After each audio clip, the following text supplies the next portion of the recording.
So let's just start with, why are you in the race for governor? Why did you want to run for governor over any other office that was out there?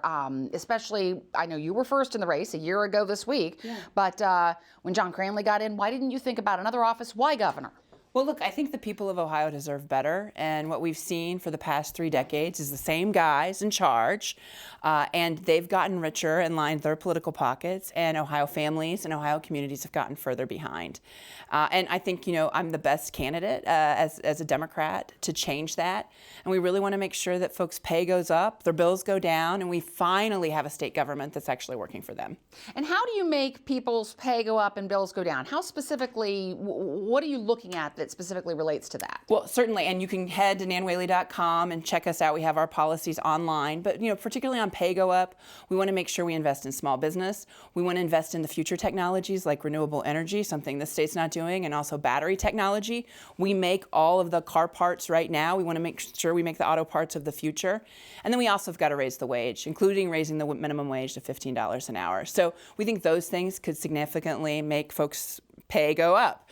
At the same time, we know we got to get bills down, and so making sure that we go after price gouging, which we've seen both in pharmaceuticals and in the oil costs, which is driving gas prices up. We're one of the few states that don't have a price gouging law on the books. It's been introduced and it sits there probably because it doesn't have some big donor that's moving it.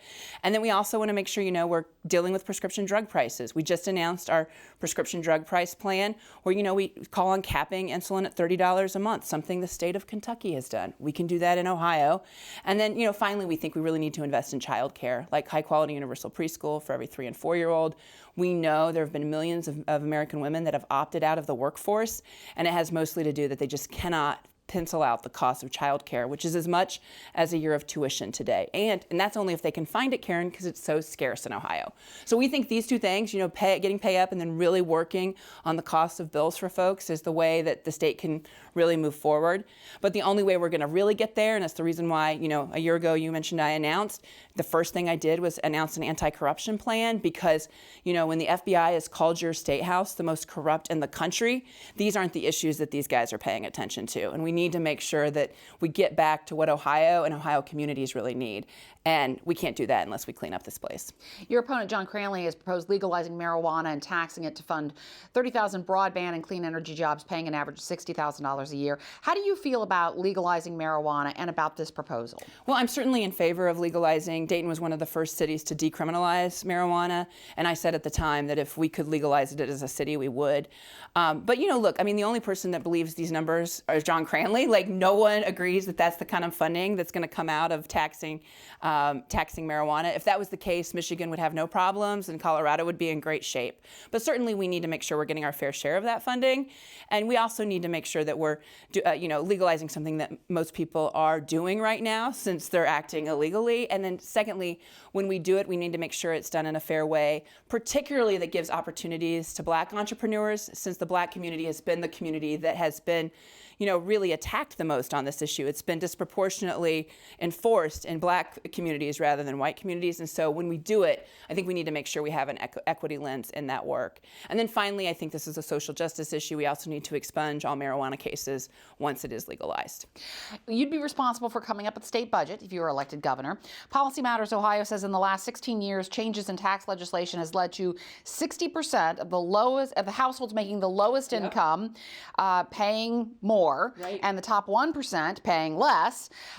So these budgets have also included tax cuts, but also tax increases on the state sales tax, cigarettes, tobacco products, gasoline. So what would you do differently as governor when it comes to the budget to try to change that? Well, Policy Matters has done a great job of identifying a failed policy since John Husted was Speaker of the House, right? This idea that if we cut taxes on the wealthy, cut taxes on lobbyists, cut taxes on big corporations, and move the tax burden to people who work for a living, that suddenly we would grow as a state. And look, if that were the case, Karen, I wouldn't be running for governor. It's a failed policy. We see our numbers in the state continue to go down, the population continue to go down, where we are just in general of any good list, we're nearing the bottom, and any bad list, we're nearing the top as a state. So this is a failed policy. We need to invest in our communities and invest in our people.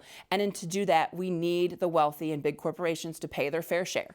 I'm just asking to pay the same rate that people who work for a living in the state pay. And I think that would be a much better way and a much more fair policy too. In addition, I think it will actually make our state grow and bring opportunity to communities because they'll have services. If you're elected, you'll also be dealing with perhaps the biggest development in the history of Ohio, the Intel project. What are your plans to push that project forward when there are some concerns about the state incentives and investments in that? And how would you measure its success and make sure that it stays on track toward where you want it to go? Well, I think, look, we're always excited when there's a big investment of good paying jobs into the state.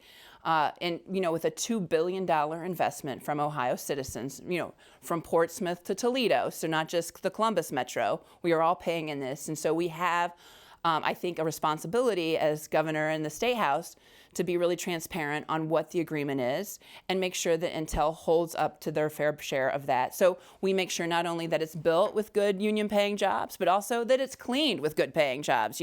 We need to make sure that across the board, we're getting what we need out of that development because it's about what's in it for Ohio when you do a $2 billion investment and what's in it for Ohio's families. Now, look, this administration's been pretty terrible at this. Like, Governor Mike DeWine loves to come to the ribbon cuttings, and they're really big ribbons when they're these kind of projects, and then just pays no attention to the after point. That's really the important part for Ohio families. Case in point, the same couple weeks that this announcement was done in Northwest Ohio, he had already cut the ribbon for Peloton in Wood County, and they backed out of the 2,000 jobs they were supposed to provide for that county. So, that's what's so key about this work. I think too often with this leadership, they want the fast answer with the fast schmaltz, and they don't do the work that is really required to make sure it's providing for Ohio families. The final thing I'll say, when the Intel announcement was made, I can say, like, from every single region, a local leader said, "Where is my Intel?"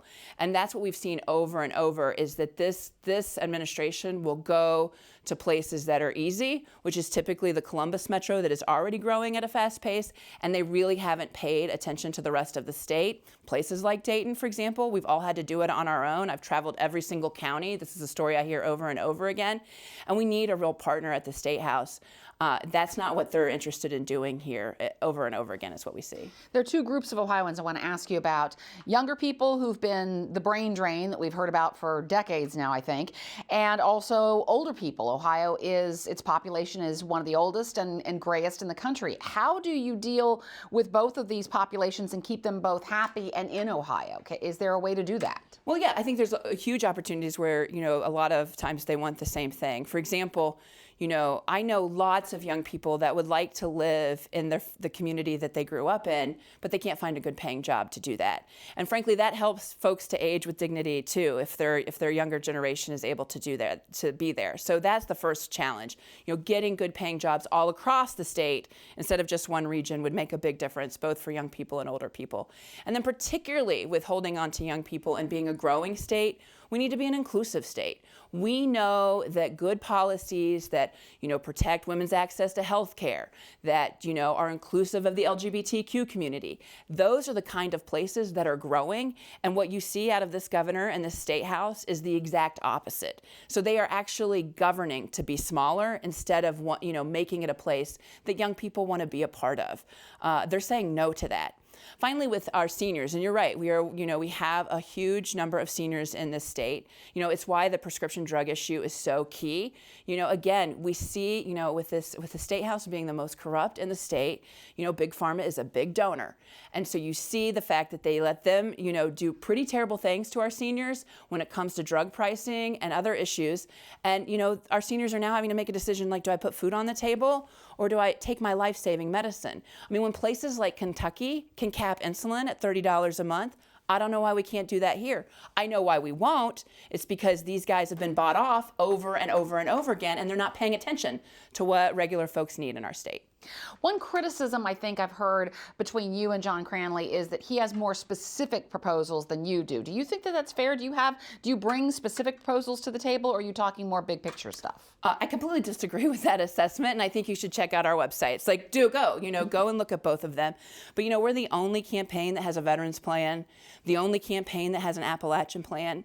I think that's why we've been endorsed by 250 local elected officials and the best U.S. senator in the country, Senator Sherrod Brown. because we know the work that needs to be done and we've shown it.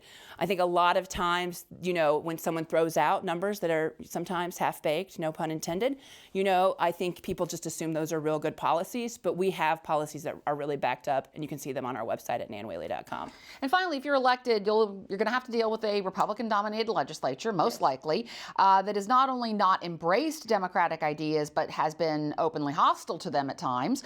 So it's easy to say you'll work across the aisle, but how would you be able to get some of the things that you specifically talked about with abortion access and guns and things like that? How would you get that done with the legislature that almost certainly would be on the opposite side? Right. So look, I think all the issues that I've talked about, I'm always in the majority with everyday Ohioans, right? 65% of Ohioans are pro-choice. 9 out of 10 Ohioans want common sense gun safety.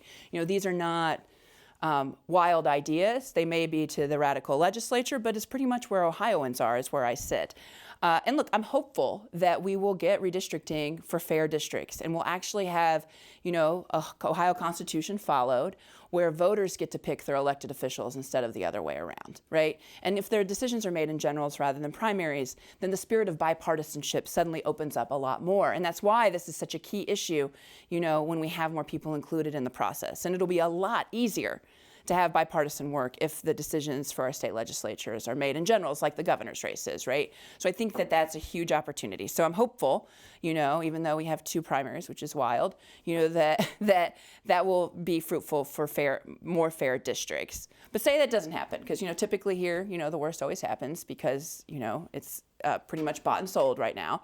The key for us is that the governor's position is a powerful position, and we've had a weak governor that won't use the power of the governor's position to really work with the people and use the bully pulpit. But that's something that I know how to do. It's been witnessed nationally that is what I do. And if we can't get the bipartisanship that we so richly deserve at the Statehouse, we'll go to the people.